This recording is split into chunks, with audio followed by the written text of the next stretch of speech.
Coming up next on YCU News, the Boston Red Sox become World Series champs yet again. Vermont State Police report that a college coach is under investigation for allegedly taking money from the school's baseball program. And a 59-year-old Vermont school bus driver is charged with drinking while driving his bus carrying students. For more news, weather, and sports, it's time for YCU, your local view. Now, your daily digest of the Dartmouth-Lake Sunapee region and central Vermont. News, sports, weather, public affairs, and all that's happening in our area. The news on YCU, your local view. Good evening. I'm Rose Spillman. Thank you for joining us for this Thursday edition of YCU News. In case you don't know by now, the Boston Red Sox are World Series champs. The team clinched the title at Fenway Park just after 11 p.m. last night. A sweet win made sweeter because it's the first time in 95 years that the Sox won the series at Fenway. In 2004, the World Series win that ended the team's 86-year top title drought, Boston swept the St. Louis Cardinals 4-0. In 2007, it was another series sweep for the Sox, this time over the Colorado Rockies, and again, 4-0. Now, in 2013, the Sox claimed the World Series again over the Cards, 4-2. The Red Sox and the Cardinals have a history of facing each other in the World Series in 1946, 1967, and 2004. That third year proved to be the charm. While Red Sox Nation rejoiced in the team's 2004 win, it is as much Wednesday night's win at the 101-year-old Fenway Park as it is over the Cards, again, that caps a great season. Especially this year, after the team regrouped under manager John Farrell to go from last place in 2012 to become baseball's king of the hill a year later. Local fans shared their thoughts and images on the win last night. What an unbelievable evening to look out here, to see this energy, the electricity. It just blew me away. I mean, I've been going to Fenway Park for almost 60 years, and this is just the best time I've ever had. It's just been great, and I've enjoyed it beyond belief. Go Sox! This is Sarah Tawney for YCU News on Boylston Street. The Sox have just won 6-1.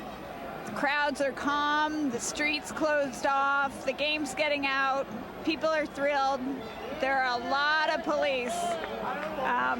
It's a happy night in Boston. Sarah Tawney for YCU News. Plans to bring more complete broadband coverage to West Central New Hampshire continue. About 40 people met in Claremont Wednesday night to learn more about Fast Roads. Fast Roads is a community broadband program. The Claremont School District will become part of this network, says Technology Director Nathan Lavanway. 7 buildings in the district will benefit from high-speed computer access and thorough coverage. Vermont State Police report that a college coach is under investigation for allegedly taking money from the school's baseball program. 47-year-old Edward Poland of Essex Junction is charged by police with embezzlement from Lydon State College. Lydon is in the state's northeast kingdom. Poland is set to appear on the charge in Caledonia District Court on December 30th, police report. The charge dates to March, when school leaders called state police to report missing funds. About $10,000 is believed to be missing from the Lydon State men's baseball program. Police say Poland was in charge of all of the team's money during his time as head baseball coach. A 59-year-old Vermont school bus driver is charged with drinking while driving a bus carrying students.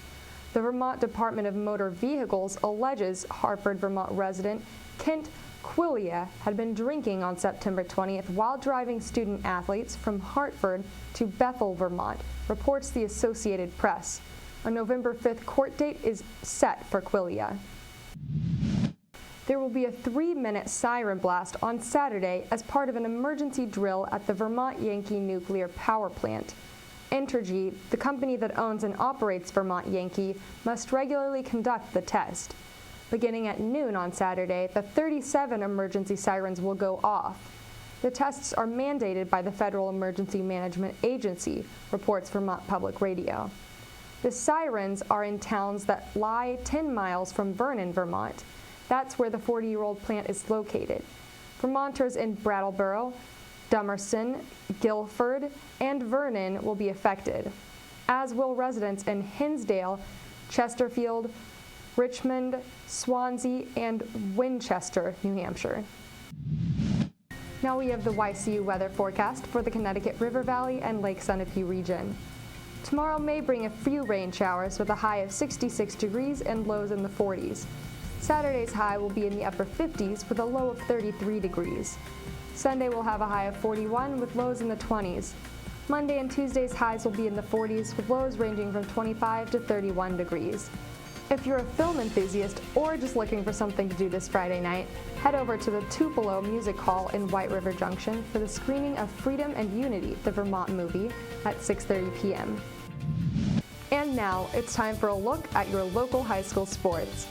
Last night, a game took place as part of the New Hampshire Division III girls soccer tournament. The Stevens High School girls took on the Hillsborough Deering team, but were faced with a loss. The Cardinals were only able to score 1 goal, but it was not enough to defeat Hillsborough Deering. The Stevens Cardinal girls were eliminated from the tournament.